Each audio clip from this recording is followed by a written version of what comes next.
So good day guys, welcome to today's lesson. In today's lesson, we are going to be checking our post-processing. So what we need to do now, let's go to the typical flaws. Now this is for the displacement.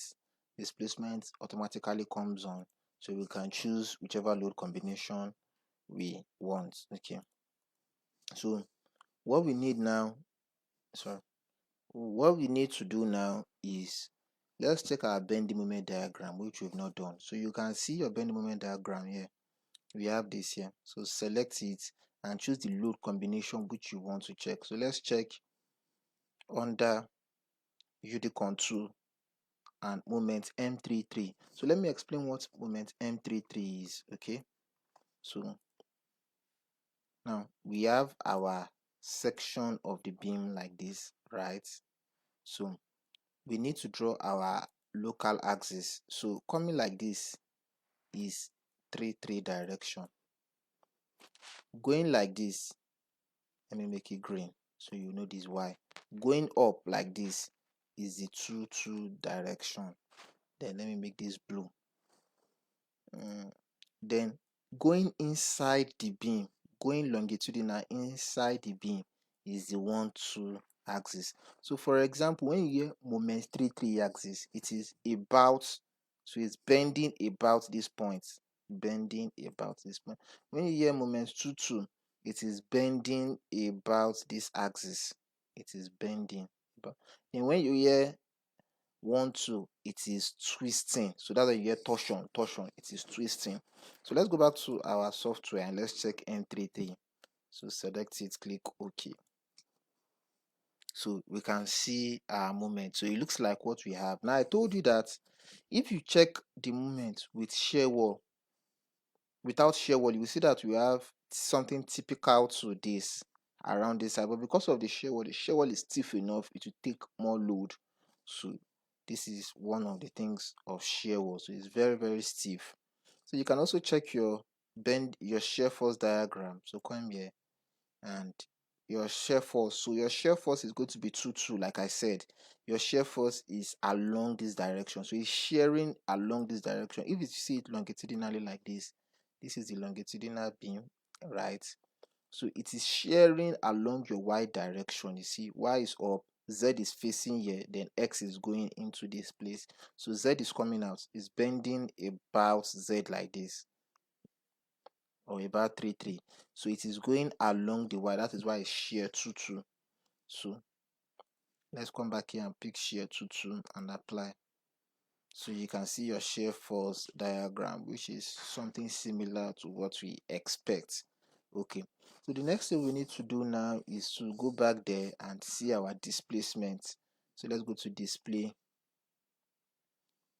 story response plot. Now we choose this, so let's see the effect of it. So we can see it has reduced from about 140 to 120. Now the problem there is that we need to tell the architect that we don't want it to exceed 98. So what we have to do now is to place a shear wall along that side. So I will advise you to place a shear wall, somewhere along here. And if it doesn't work, we can decide to place a shear wall along here. Maybe it doesn't want this place, so we can place a shear wall along here and also place a shear wall along this edge. Okay, so we can reduce the drift.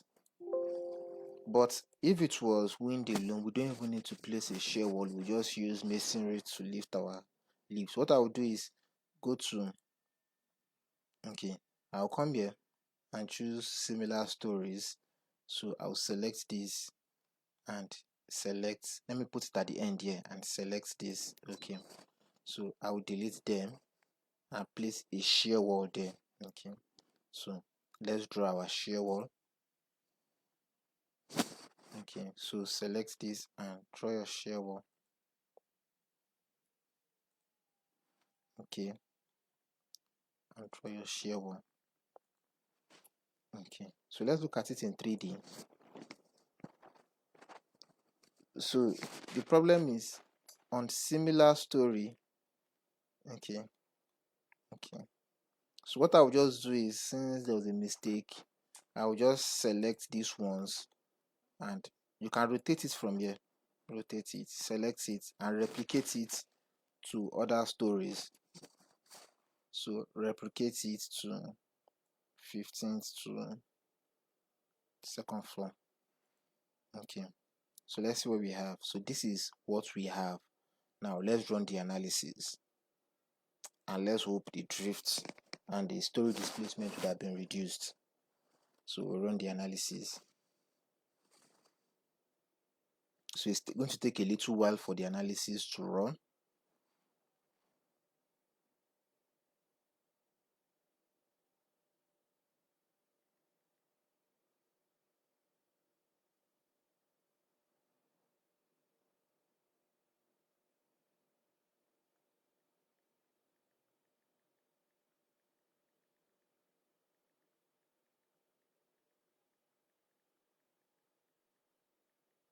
So it takes a little while for it to run. It is almost done.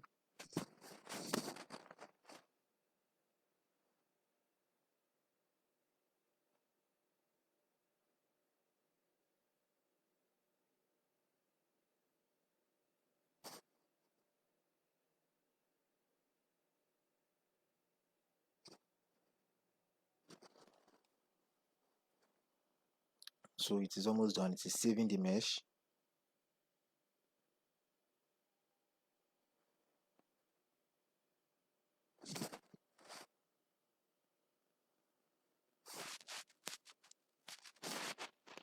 So the problem with what we have with the wall is we forgot to mesh the wall. But after this, once we check that the wall has passed, then we can mesh it for the design. Okay.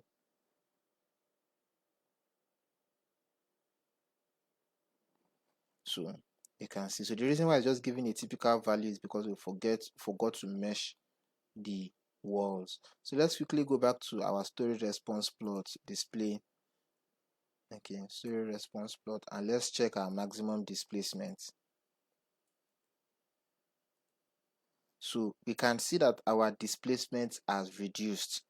So we are very safe. Let's check all other combinations. So all you just need to do is just to check your service. So let's check this. This is very okay. This is okay. So we are okay with our stiff. Our building is very stiff. You can check all other things you want. You can check the overturning moment at the base. So you can see the overturning moment at the base. So it is 0.75 times 10 raised to power 6.